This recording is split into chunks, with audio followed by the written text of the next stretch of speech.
in the video that I'm talking about, they produced vouchers and they started trading vouchers with each other. Well,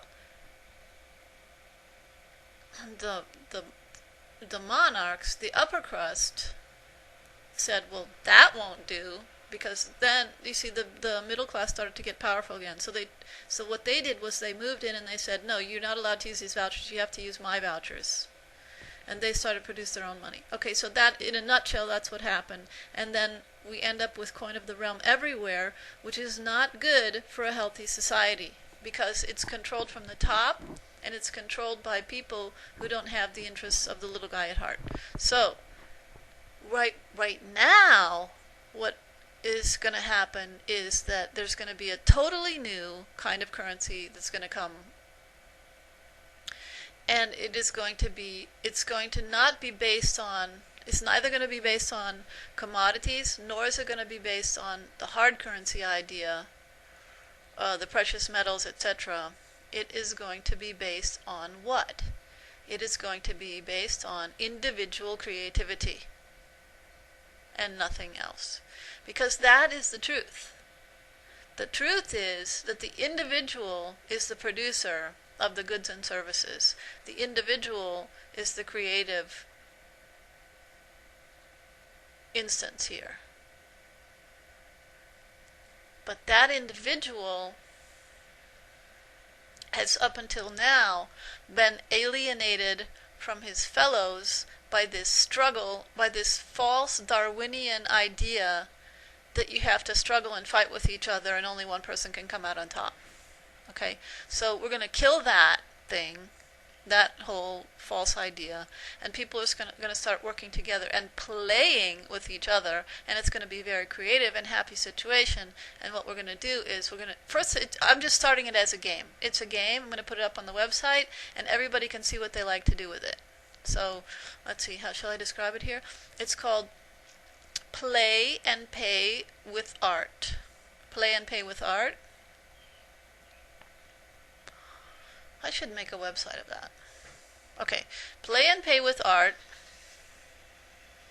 and artists will develop currency. They'll make money. In other words, and everybody will be able to download these JPEGs or PNGs or whatever they're going to be and print them on their laser printer at home. And you're going to be able to put your own stamp on it, and that is going to become money for this game. Okay, it starts out as a game, and we're just going to keep it fun. It's going to be fun, but in the end, it could turn into a movement. That depends on you and how you do it.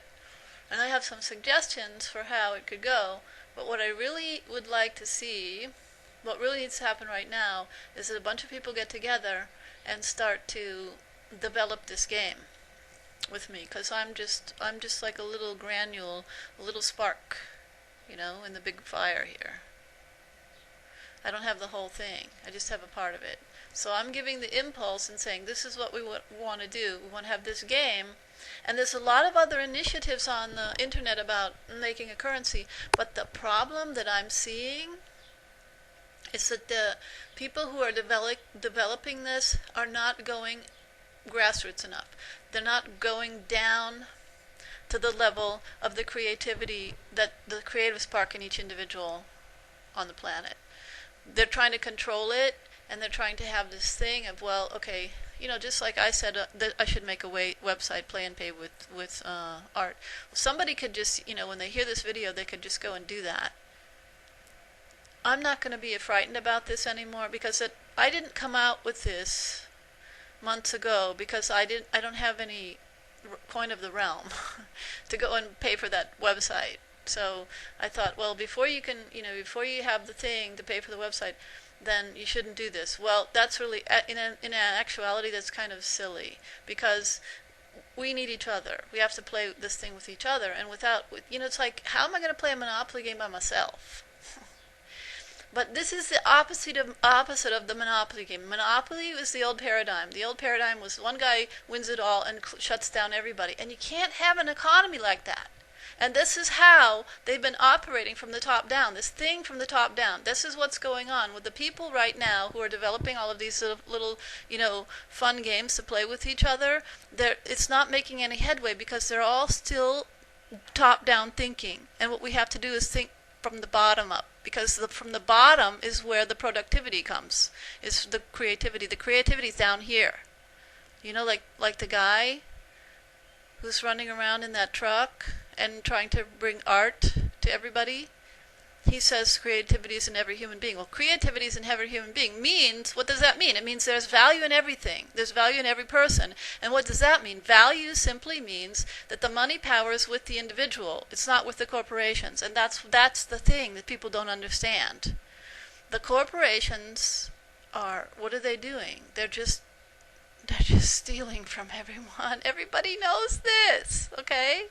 And they've gotten very powerful. And I don't want to say that we have to trick them or get away from them, or and I'm not saying that we have to start some revolt. All we have to do, guys, is start playing our own game.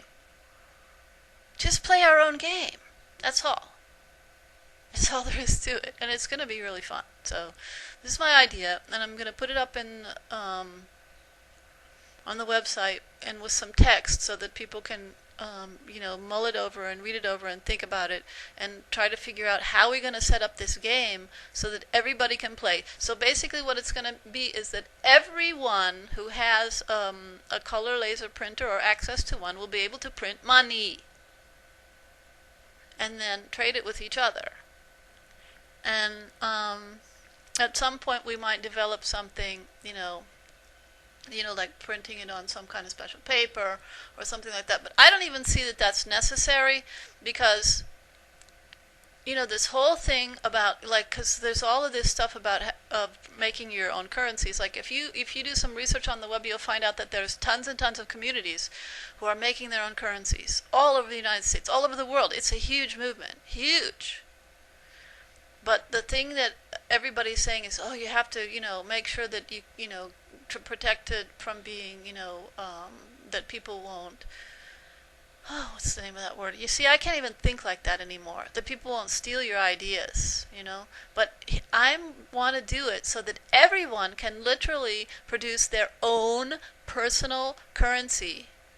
And it will be different from everybody else's currency, but be able to trade with everybody else on this level at the game, of the game. And it can go international.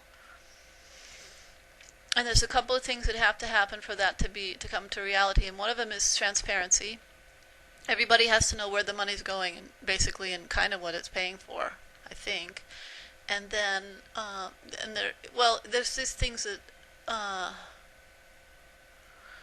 don't know if I want to talk about that right now. It's not coming to me, but basically, the whole thing that's happening right now with these alternative currencies is they're still on the model of top down, and we would need to come from the bottom up, because the bottom is where the creativity is, where the productivity is, and where virtually all of the wealth in the world is created from the littlest guys, from the people who are paid the least money. That's what we have to remember. Heads of corporations do not produce wealth. They don't. They may come up with some ideas, and they may channel the money in one direction or another direction, but the people who produce the wealth are on the bottom, you and me. Okay? Alright, so I don't know what else I can say about this. I'm sure I'll think of something more in a few minutes.